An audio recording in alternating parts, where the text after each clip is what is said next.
con más de 3.000 kilómetros de frontera, que se vuelven trascendentes para entender las oportunidades de desarrollo regional, así como los valores conservadores que nos unifican y que, como veremos, están mucho más presentes de lo que siquiera imaginamos.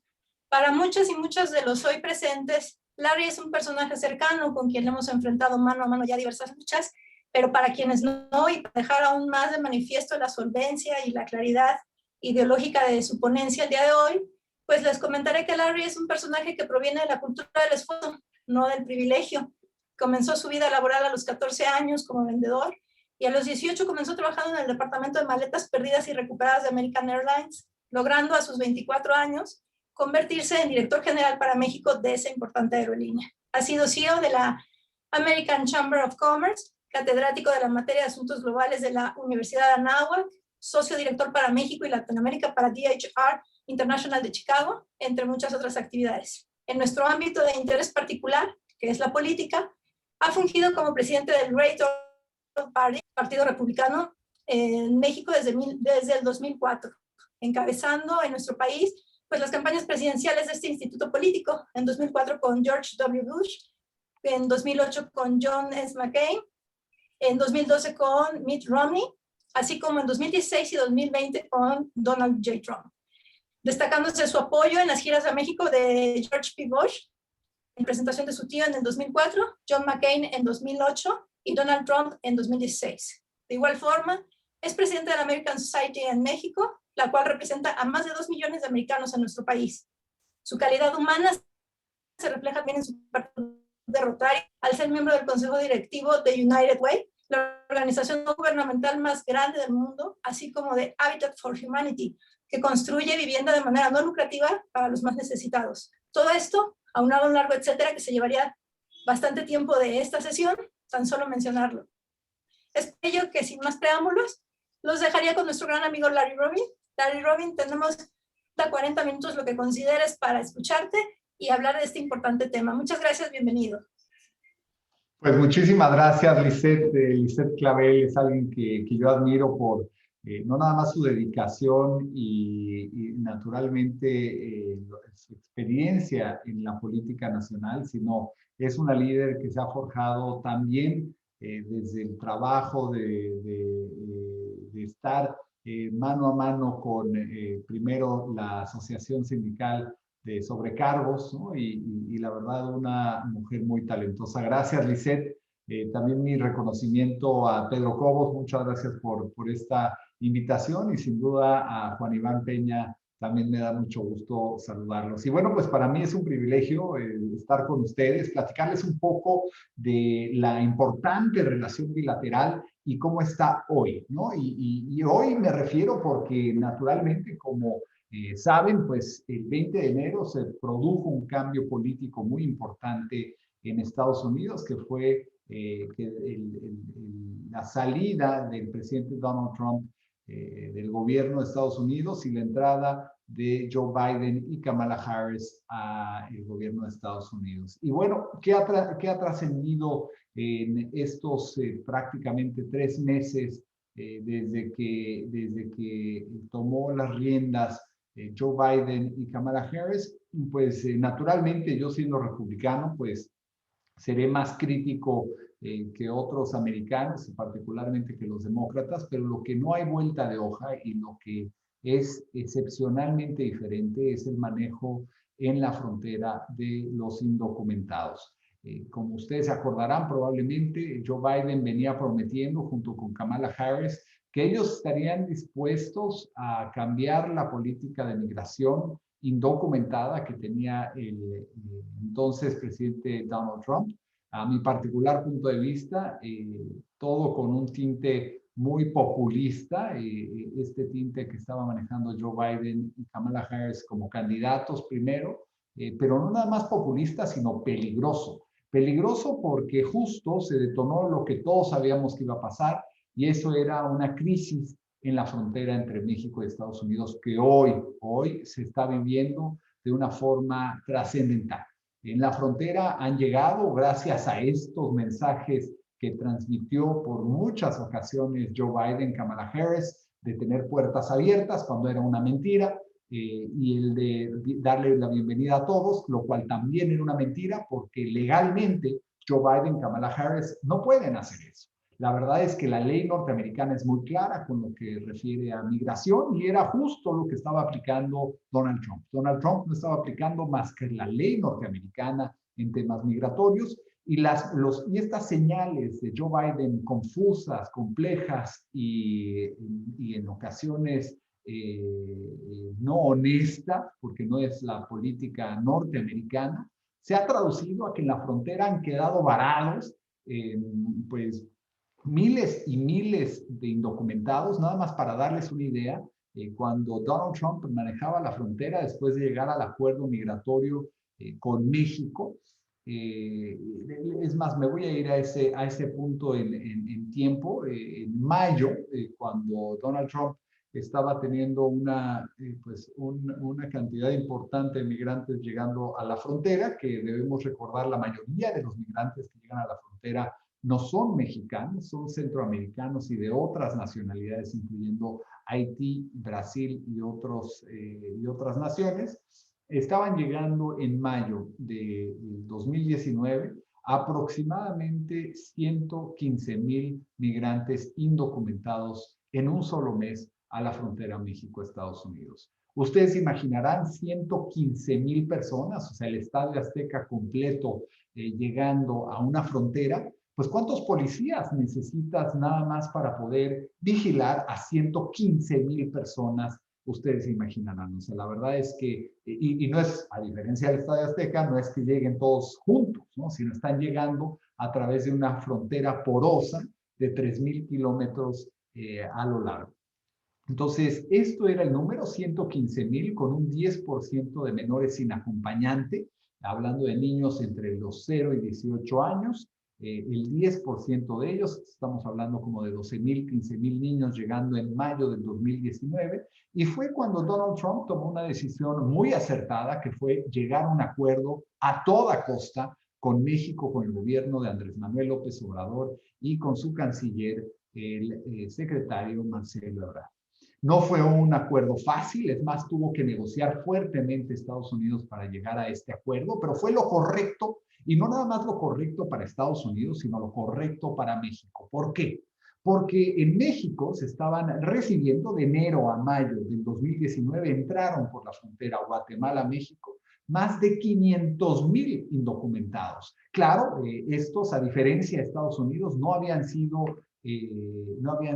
ni deportados ni bloqueados en la frontera Guatemala-México, provocando que entraran al país 500,000 indocumentados en este periodo, y que ustedes imaginarán, se quiera o no, pues se provocan cambios y complejidades para las autoridades locales. Ustedes imaginarán qué pasará en Tapachula, qué pasará en Tuxtla Gutiérrez, qué pasará en Oaxaca, con este gran número de migrantes indocumentados, muchas veces, casi siempre, sin dinero, sin recursos, y a veces, lamentablemente, abusados por el crimen organizado, dejados, robados y demás en estos cruces fronterizos, porque honestamente los que más ganan en estos cruces ilegales es el crimen organizado. Nada más para darse una idea, están cobrándole a los migrantes $10,000 para hacer el trayecto desde Guatemala hasta la frontera entre México y Estados Unidos sin garantías.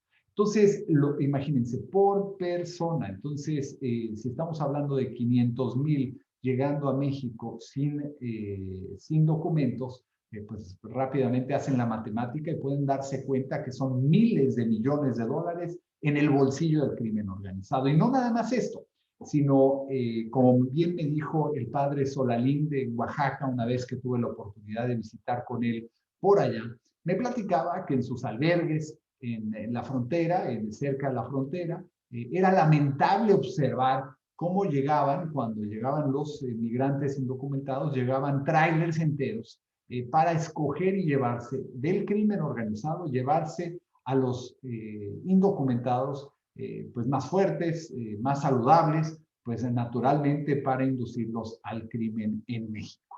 Esta es la realidad, esto es lo que está pasando. Y entonces, con la apertura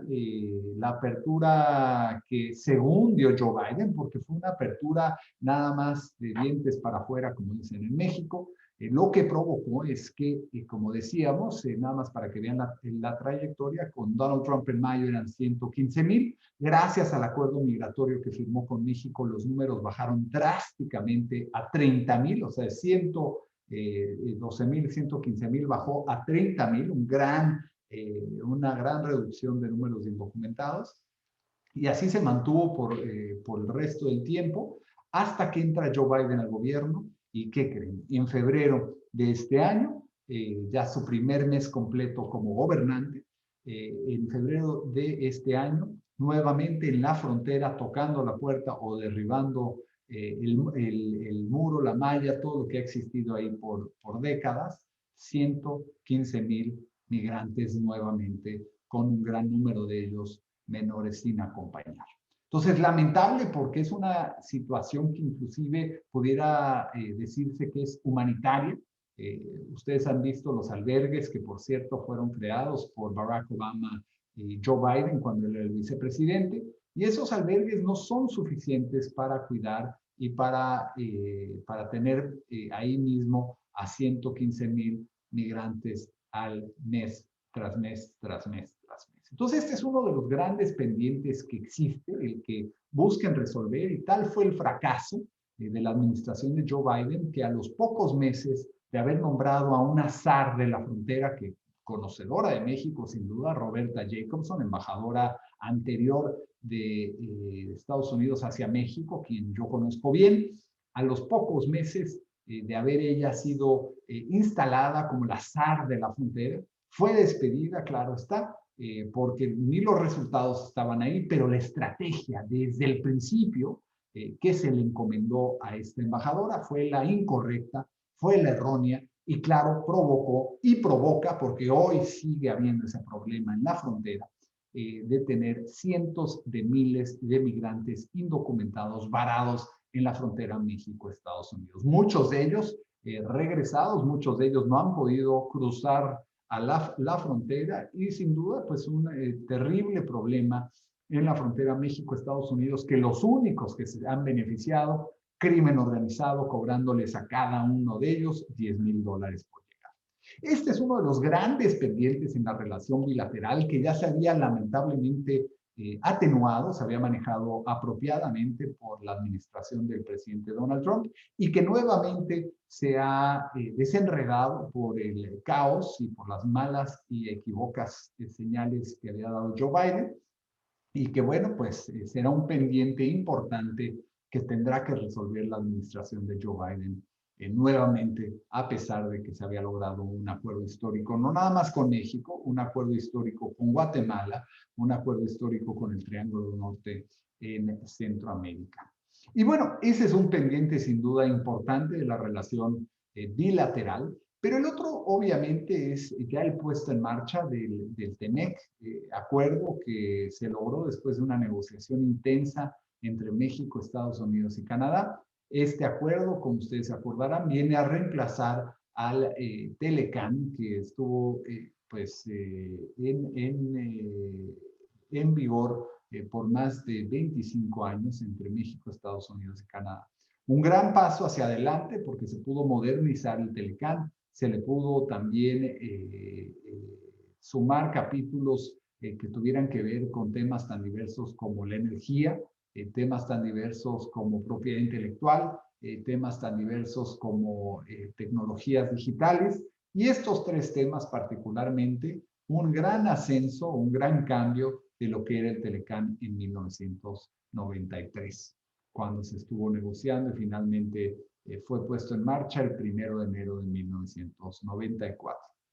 Este producto, este instrumento, el Tratado de Libre Comercio de América del Norte, ustedes sabrán, pues fue un instrumento diseñado, desarrollado, negociado entre tres presidentes. Básicamente fue el primer ministro Mulroney de Canadá, el presidente Carlos Salinas de Gortari de México y el presidente republicano George Bush. Y bueno, pues ahora el TEMEC, que fue básicamente negociado por el presidente Donald Trump y su administración, otro presidente republicano, pues se pudo dar un paso hacia adelante en la relación bilateral y trilateral entre estas naciones. El acuerdo estipula claramente lo que también no se había tocado en su momento, que era el sector energético.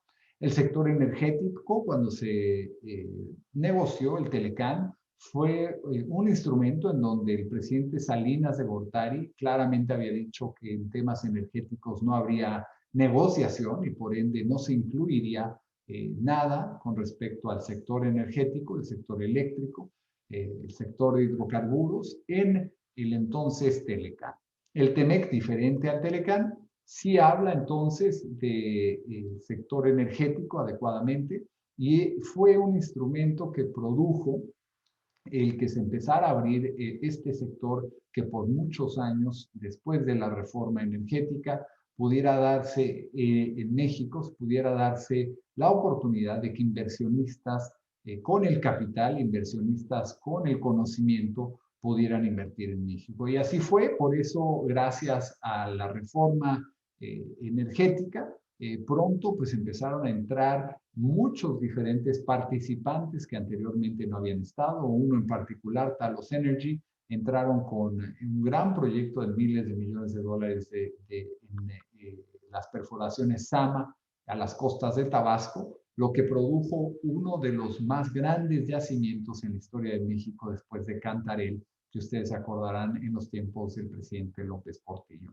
Entonces, este yacimiento, el yacimiento Sama, que actualmente sigue una negociación importante porque Pemex ha venido cambiando las reglas a esta empresa, es uno de los yacimientos más importantes, pero también es singular en el aspecto de que demuestra la importancia y la necesidad de que México tenga inversión extranjera, particularmente en el sector energético. ¿Por qué? Primero, porque México no tiene la capacidad financiera para invertir en proyectos en aguas someras, en aguas profundas, porque son proyectos, primero, son una apuesta a que habrá y encontrarán yacimientos. Muchas veces, pues las empresas energéticas se juegan mucho dinero y mucho tiempo para no encontrar lo suficiente o lo que estaban buscando.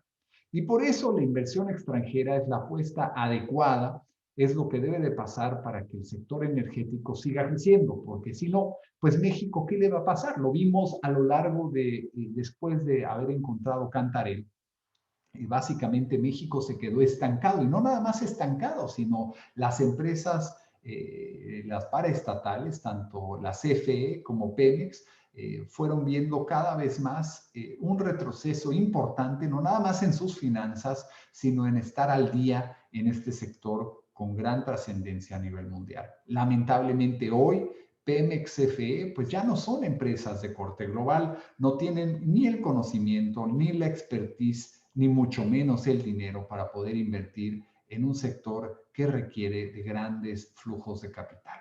Por eso estas empresas petroleras, estas empresas energéticas a nivel mundial invierten en proyectos junto con los gobiernos que producen, no nada más producen resultados financieros naturalmente para las empresas, pero también para los gobiernos, sino también producen resultados importantes para las poblaciones. Resultados como baja en precios, que es muy importante, llámese baja en precios de petróleo, baja en precios de energía, lo que también produce pues una serie de beneficios colaterales por lo mismo, sino también produce mayores fondos en las arcas del gobierno.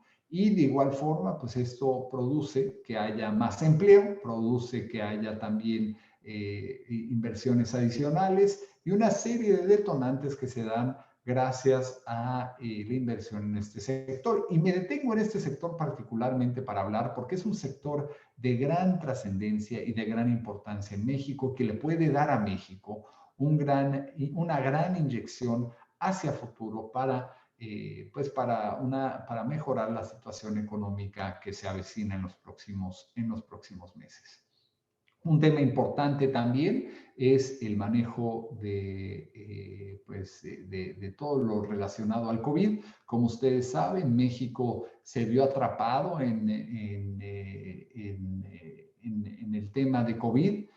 Se vio mermado en muchas formas, por la situación de los semáforos que se manejaron en México, lo que produjo que muchos negocios, particularmente MIPYMES, pues tuvieran que cerrar y ustedes saben, los mayores empleadores en el país no son generalmente las grandes empresas, sino son la sumatoria de micro, pequeñas y medianas empresas que crean a lo mejor uno, a lo mejor dos, a lo mejor cinco, a lo mejor 10, a lo mejor 20 empleos, pero la sumatoria de todos esos es y hace que sea el mayor empleador este grupo y este sector particular de la economía, el que crea empleo en el país. Y pues ese fue el sector, el grupo de empresas más afectadas, las micro, pequeñas y medianas empresas, lo que ha producido pues naturalmente un problema económico sine qua non en México. Y no nada más eso, sino todavía estamos viendo el desenlace de lo que sucederá económicamente en la nación. Por eso ahí juega un papel importante la relación bilateral, no nada más por el TEMEC que tanto platicábamos, no nada más por la coyuntura en el sector energético tan necesaria que es en México, sino también porque las dos economías, la economía mexicana, la economía americana, están en gran medida correlacionadas y trabajan de una forma simétrica en muchos sentidos y que producen resultados congruentes entre las dos naciones. Por eso también el Tratado de Libre Comercio, pues parte de su razón de ser es para crear una homogeneidad entre los mercados, entre el mercado mexicano, estadounidense y canadiense, y así entonces hacerlo más fácil para empresarios de las tres naciones trabajar y tener comercio entre una y otra. Regresando entonces al tema que estábamos comentando, el COVID ha venido a distorsionar y cambiar muchas de esas realidades, aunque dicho sea de paso, el comercio bilateral entre México y Estados Unidos ha seguido fuerte, ha seguido creciendo y por eso hoy México sigue ostentando el lugar número uno como socio comercial de Estados Unidos. Estados Unidos tradicionalmente había tenido de socios comerciales a Canadá, a China y posteriormente a México. Generalmente China siendo número uno, Canadá número dos y México número tres. La realidad empezó a cambiar y México ha alcanzado el primer lugar como socio comercial de la economía más grande del mundo, que representa a Estados Unidos con casi el 24% de la economía total. Nada más para ponerlo en perspectiva, China representa el 11% de la economía global. Estados Unidos, como decía, representa casi el 24%, casi más del doble que la economía china, que es la segunda más grande del mundo. Entonces, el hecho de que México se casara, si lo podemos decir de esta forma, con la economía más grande del planeta, no nada más lo hace envidiable a todas las otras naciones que quisieran tener esa relación comercial que México tiene, que quisieran tener esa frontera tan importante entre México y Estados Unidos, sino también pues hace que esta relación comercial se convierta en una relación clave para Estados Unidos y no nada más para México. Al día, nada más para ponerlo en perspectiva, cruzan entre la frontera México-Estados Unidos más de 12,000 trailers todos los días. Esa es una cifra enorme, hace el volumen de lo que cruza entre México y Estados Unidos el más grande del mundo. Las aduanas México-Estados Unidos son las aduanas más ocupadas de todo el mundo, del mundo entero. Entonces, esto demuestra nuevamente esta relación fuerte, esta relación vigorosa. Por algo, la embajada más grande de Estados Unidos en el mundo es la embajada de Estados Unidos en México. No es coincidencia que el puesto clave de embajador de Estados Unidos en México es no nada más importante por el nivel de comercio que platicamos, no nada más es importante por lo que hablamos de los cruces migratorios y el tema que tenga que ver con los retos en la frontera, sino también porque existe este dinamismo entre las dos naciones que es muy importante. De igual forma, el trabajo y el tamaño de la comunidad americana en México es importante de notar. ¿Por qué? Porque hay 2 millones de norteamericanos que hoy llaman a México su hogar. Estos 2 millones de norteamericanos que viven en México hacen a esta comunidad la más grande del mundo, o sea, la comunidad americana en México es la comunidad más grande de americanos fuera de Estados Unidos, y también la cantidad de empresas, miles y miles y miles de empresas que están operando, de Estados Unidos que están operando en México, es de gran trascendencia. Y no se diga las organizaciones sociales como Clubes Rotarios, que es norteamericana, como Fondo Unido United Way, como tantas otras organizaciones que se encuentran operando de forma cívica, social y de apoyo humanitario en el país, lo hacen una relación totalmente dinámica. Y a la inversa, de igual forma.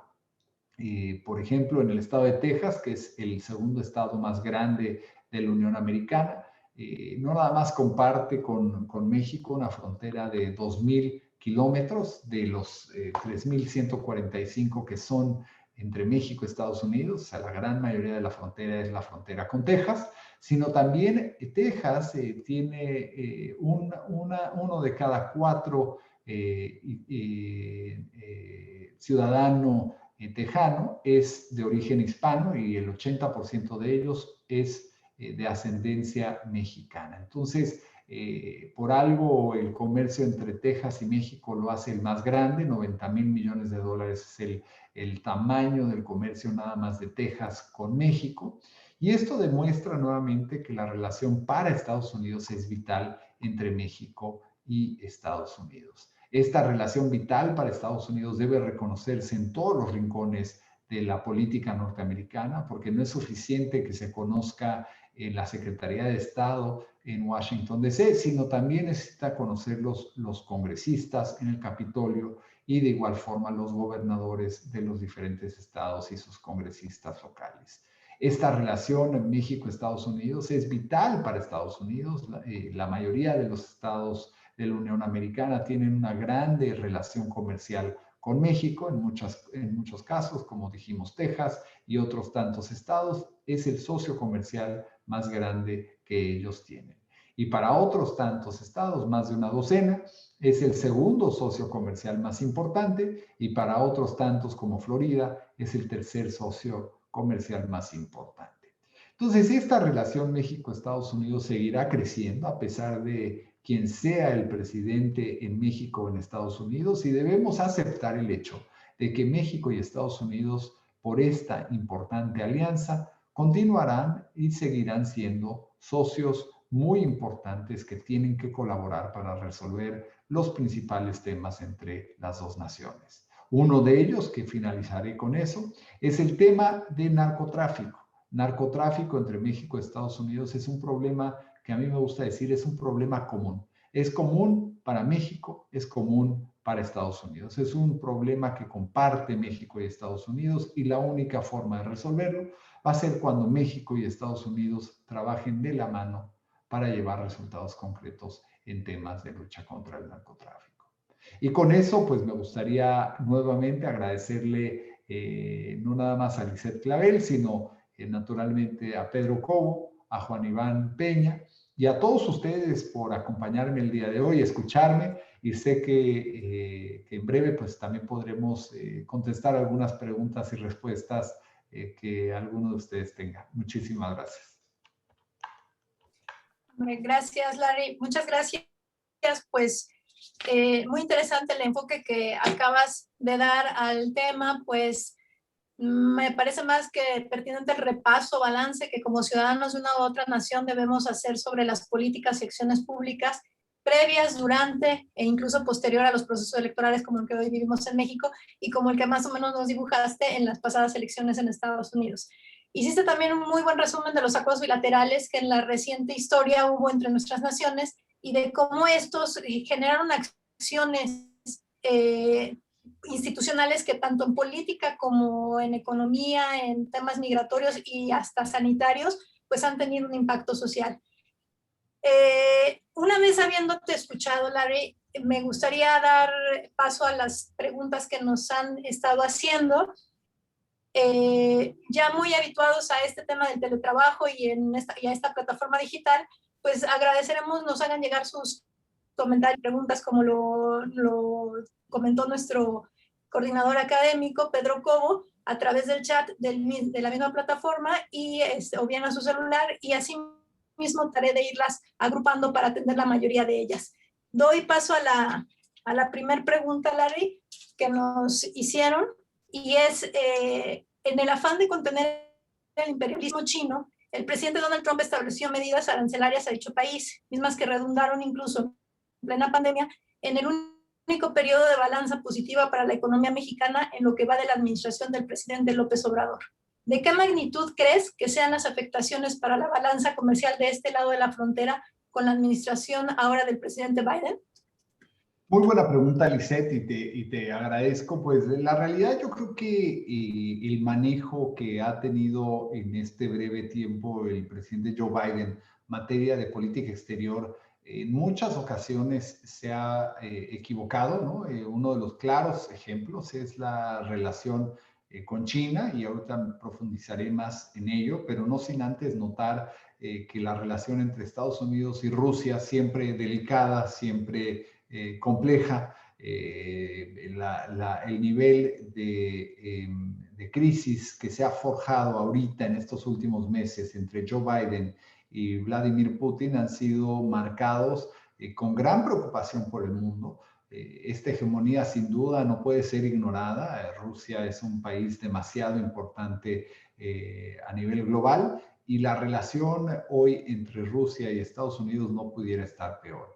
Ahora, metiéndonos a profundidad con China, la relación entre China y Estados Unidos siempre debe ser manejada con cautela. ¿Por qué? Porque China por décadas ha venido abusando no nada más de empresarios norteamericanos, sino ha venido abusando por ejemplo, grandes problemas en materia de derechos humanos, grandes problemas y retos en materia de cumplir objetivos ambientales, ¿no? Y verdaderamente el abuso que China ha tenido en estos y otros aspectos con Estados Unidos y con otros países del mundo ha sido consistente y constante a lo largo de los años. Creo que Donald Trump le puso un alto a China, lo cual no se había hecho anteriormente. Le puso un alto, tan es así que vimos la reducción en el comercio entre Estados Unidos y China. Claro está que también ha forzado a que China acepte muchos de estos abusos que había venido teniendo con Estados Unidos. Y esto ha provocado que México, pues naturalmente, por ser el socio comercial por excelencia de Estados Unidos, pues se viera beneficiado pues por esta relación preocupante entre China y Estados Unidos. La verdad es que Joe Biden creo tiene que aceptar el hecho de que China ha sido un jugador injusto, no nada más para Estados Unidos, sino para el mundo. Una de las principales razones de por qué el presidente Donald Trump se salió del Acuerdo de París tenía que ver porque China no estaba cumpliendo con sus objetivos y Estados Unidos sí. Y naturalmente hasta el punto en que Estados Unidos y en ese momento el presidente Donald Trump se cansaron por estos abusos sistemáticos en todas estas diferentes materias, derechos humanos, ambientales y de igual forma en comercio, que se le puso un alto, y creo que fue lo mejor que podría haber pasado para forzar a que China mejorara y que pudiera así arreglar grandes pendientes que han existido entre China y Estados Unidos.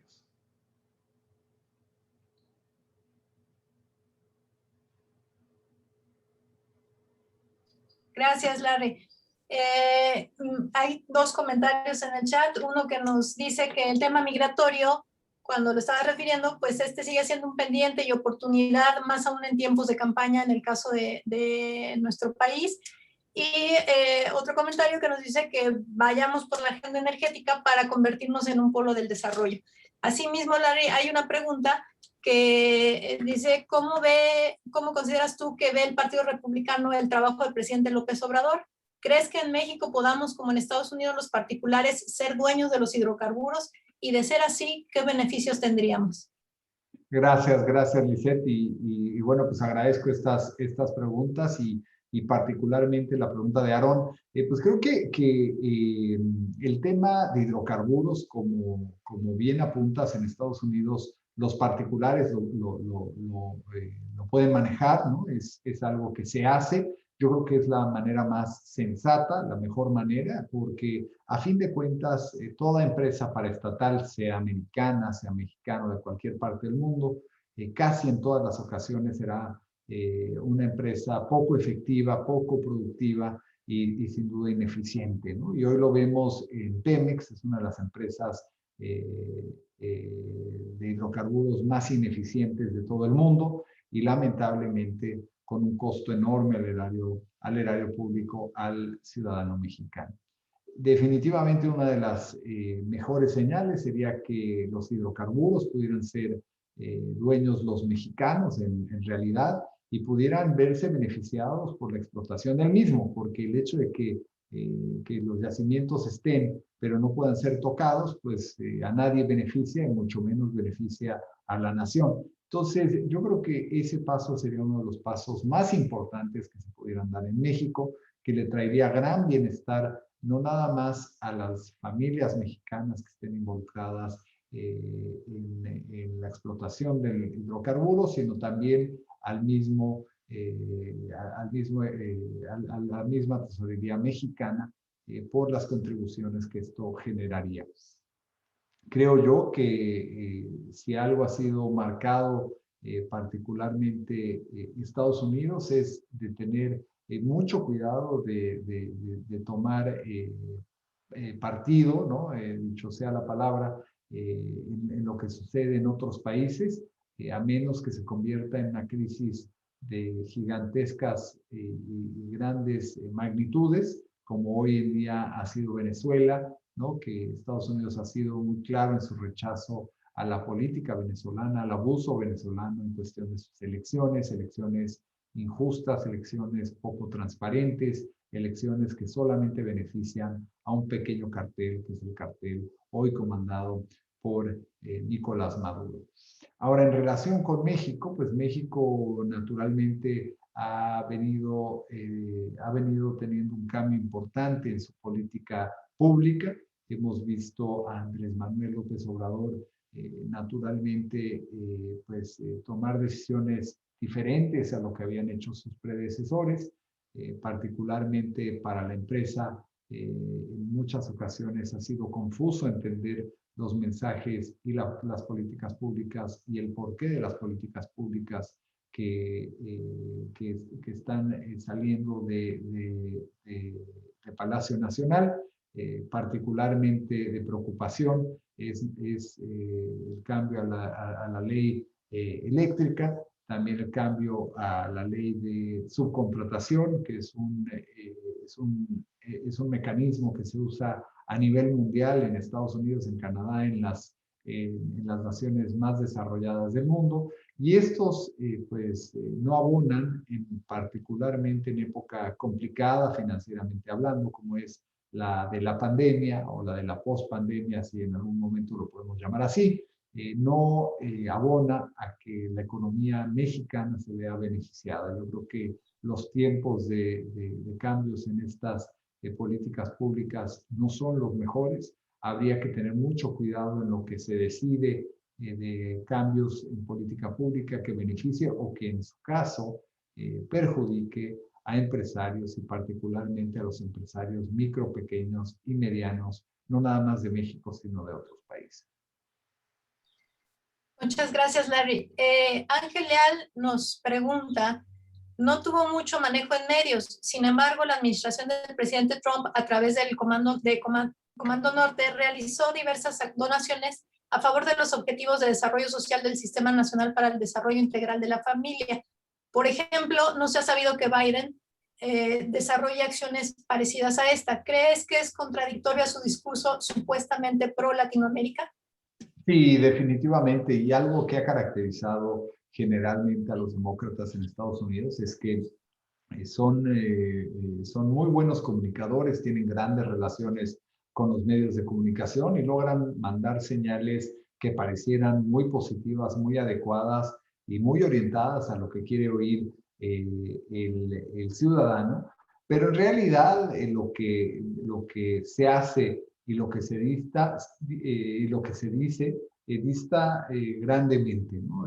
Particularmente con lo que tiene que ver en la relación latinoamericana. Muy bien decías mucho de lo que venía apuntando Joe Biden, que pareciera inclusive en algunos momentos ser pro familia. En realidad no lo es. Si algo se ha caracterizado el Partido Republicano en Estados Unidos es de ser el partido de la familia, el partido que promueve los valores de familia, que promueve los valores pro vida, naturalmente, que promueve los valores muy similares a los que los ciudadanos mexicanos también tienen. Por eso aplaudo los esfuerzos de México republicano en traer una ideología pues fresca a la política, una ideología muy apegada a lo que es la ideología del mismo Partido Republicano. Y es una ideología que la mayoría de los mexicanos no nada más aceptan, sino verdaderamente creen en su ser que es importante.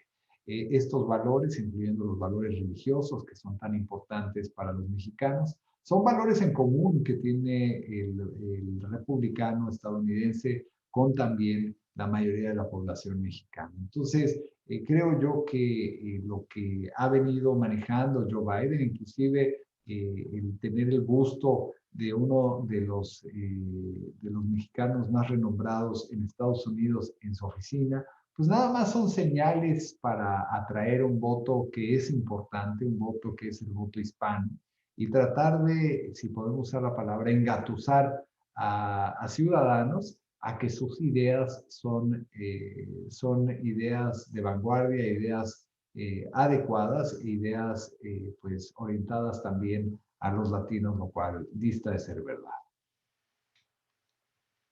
Muchas gracias, Larry. Te leo dos comentarios. Uno de Luis Avilés, dice: la entrada de productos chinos ha afectado enormemente a muchas empresas mexicanas. Productos muy baratos, de baja calidad por parte de China, y de nuestro lado productos más caros, aunque igual de mejor calidad. ¿Cómo competir o cómo solucionar esta problemática para impulsar la competitividad? ¿De qué manera puede Estados Unidos apoyar a México este tema? Más o menos también Sergio Sastre nos comenta el tema que sustituye al TLCAN con el proceso de actualización del Tratado de Marco de G20 llevado a cabo en Buenos Aires. Y te hago, además de esta pregunta que nos hizo Luis Avilés, voy a tratar de conjuntar dos, una en sentido positivo y otra en sentido negativo, pero el tema son las drogas. Una pregunta es, dice, preguntan si Estados Unidos, desde tu perspectiva, tendrá una ley federal sobre el uso de la marihuana, como casi la tendremos nosotros, como nosotros y la tiene ya Canadá.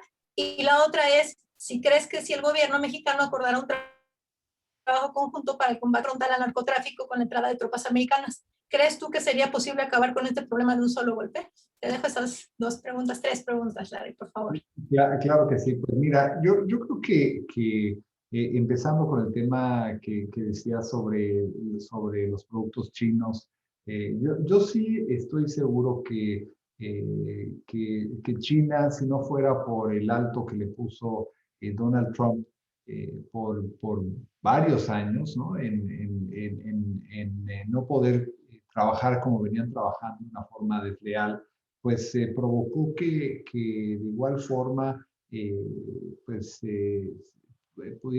pudiera frenarse la mala calidad china que estaba entrando a Estados Unidos y por ende mucho de ella entrando al mercado mexicano.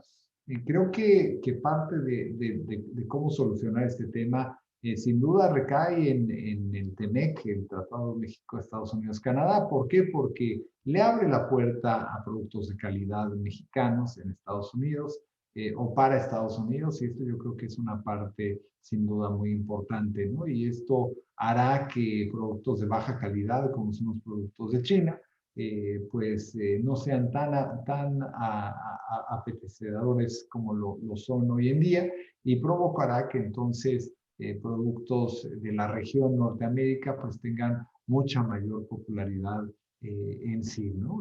Creo que parte de lo que tú dices con respecto a la marihuana, pues en realidad los estados liberales, los estados demócratas las han venido legalizando. En realidad yo dudo y espero que no sea el caso, que llegara a ser un mandato federal.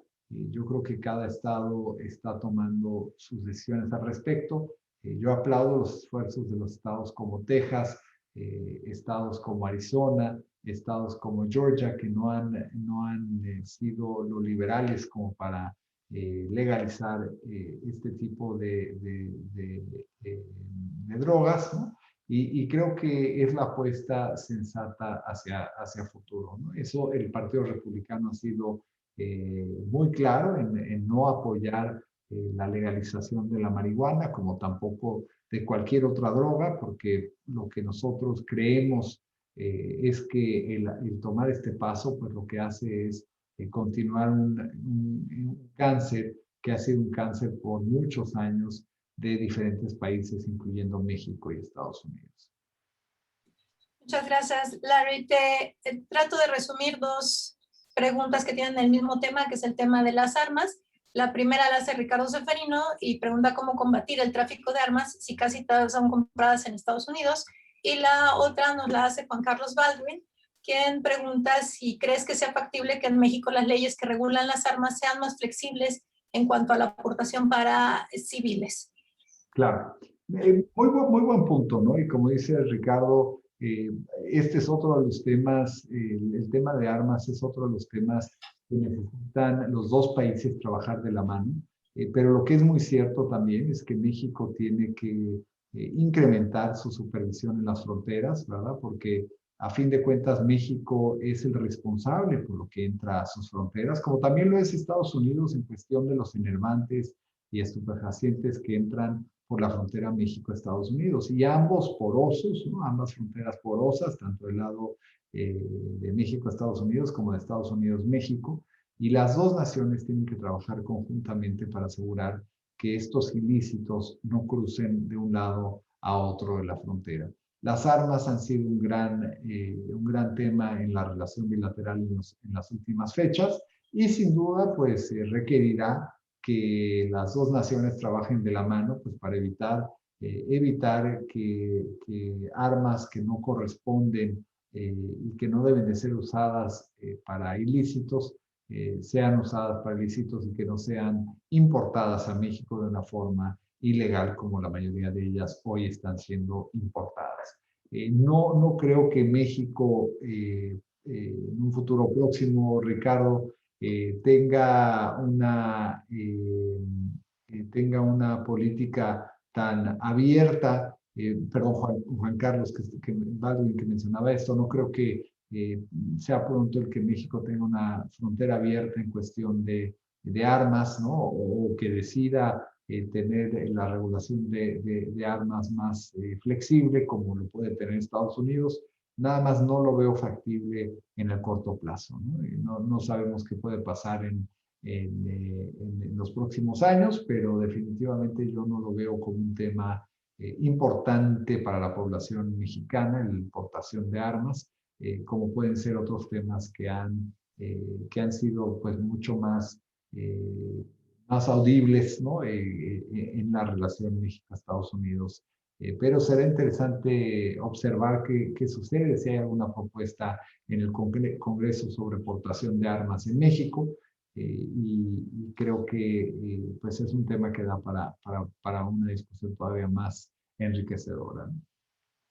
Larry, antes de poderte dar a ti un descanso y dar la palabra a nuestro coordinador, a Juan Iván Peña, te comento dos comentarios que vienen aquí. Bueno, uno bastante comprometedor para ti. Cuando seas senador tendrás una agenda compleja, pero no dejes de apoyarnos.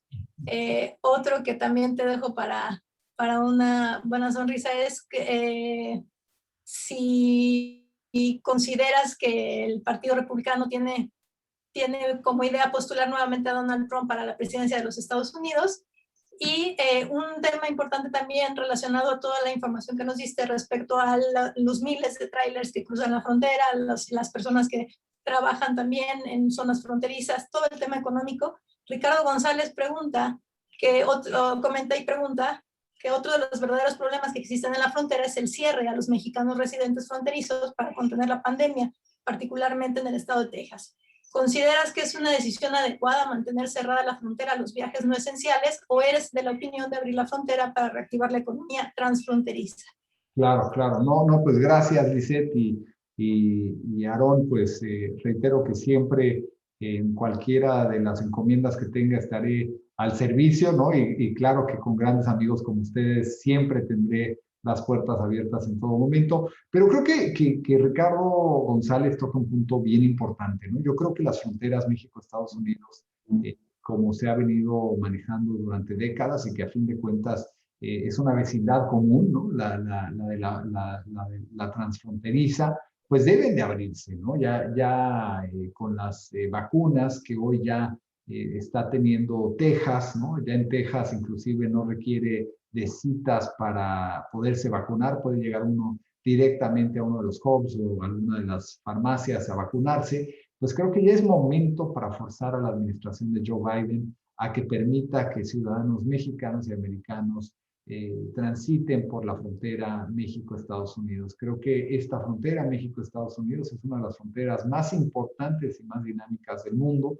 y definitivamente requiere que se abran los viajes no esenciales nuevamente y que fluyan otra vez toda esta gran comunidad como fluía previo a la pandemia. Entonces creo que es un punto muy adecuado, un punto muy importante y que a fin de cuentas pues ha marcado un hito vital en la relación México-Estados Unidos y por eso aplaudo, y tú lo comentabas, Ricardo, el tema del Cross Border Express que se maneja en la frontera de San Isidro y Otay Mesa, y creo que deberíamos de ver más de este tipo de cruces, como lo es el Cross Border Express, no nada más en esta frontera, en el aeropuerto de Tijuana, sino que verdaderamente lo veamos a lo largo y ancho de la frontera México-Estados Unidos. Entonces, yo creo que hay muchos temas por discutir en esta relación en México-Estados Unidos y yo pues agradezco de nueva cuenta, Lisette, la oportunidad de platicar con todos ustedes, de poder abordar muchos de los temas que son trascendentales para millones de mexicanos, millones de americanos, y que continuará creciendo año tras año, porque es una relación que cada día más tiene importancia en las dos naciones en las que vivimos. No, al contrario, Larry, muchísimas gracias y le cedería el uso de la palabra a nuestro coordinador de México Republicano, nuestro presidente Juan Iván Peña, que quería hacer algunos comentarios.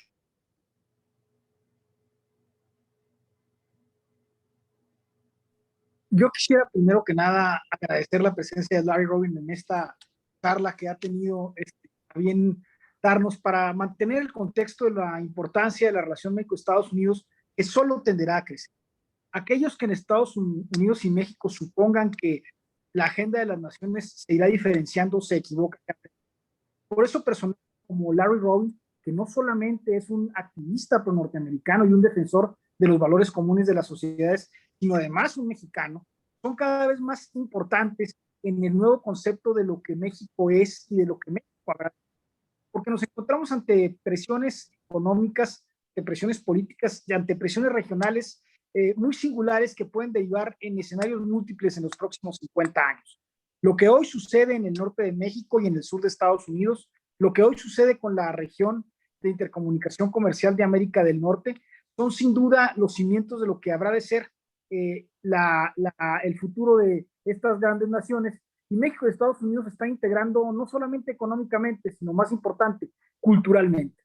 Y lo decía Larry y lo decía bien, México y Estados Unidos comparten valores de religiosidad, familia, orden y organización que también están siendo atacados en muchos frentes, atacados por grupos radicales en Estados Unidos, atacados por grupos con una agenda específica en México, y esto hace que mexicanos y norteamericanos y mexico-norteamericanos tengamos que reaccionar frente a estas ofensivas. Por eso México Republicano surge como la primera organización política que pone un énfasis donde nadie lo había puesto. Está surgiendo una nueva lógica en la binacionalidad y para nosotros es muy importante comprometernos con Norteamérica absoluta y plenamente, me refiero a la región, y con Estados Unidos como país aliado que siempre ha sabido apoyar a México y juntos hemos podido sortear cuando menos los últimos 150 años. Por eso yo agradezco muchísimo la presencia de Larry Robin, que sabe que cuenta con el Movimiento de México Republicano, con nuestras dirigencias y activistas, y quiero decirles que estaremos muy pendientes de volver a tener a nuestro amigo en un futuro cercano, quien está en una esplendorosa agenda de actividades en Estados Unidos y que nos hace sentir orgullosos como mexicanos y como republicanos. Muchas gracias, querido Larry.